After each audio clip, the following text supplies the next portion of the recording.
My name is Bernadette Kelly, and I am Denver. I am a third-generation Denver native. My grandmother was born here in 1912.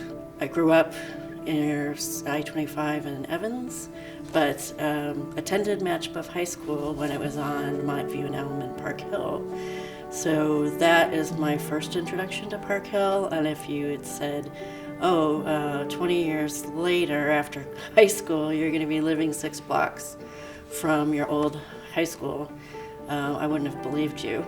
But a friend had sent me a letter saying, charming cottage for sale in Park Hill, and it's actually an alley house, and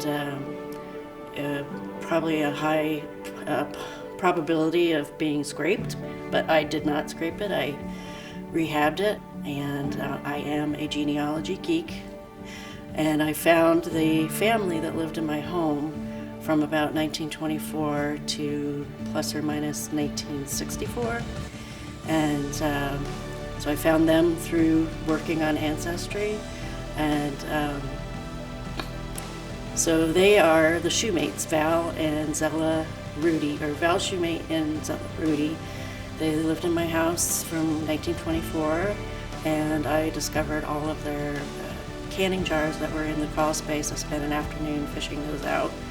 And I found a lot of things in the garden, toys and rings and keys and beads, and, and I've collected them all in one of my favorite jars. And so I have met Penny Lou Shoemate, who's now Penny Wages, and she used to work at the Federal Reserve Bank, so she thought it was funny that her nameplate said Penny Wages.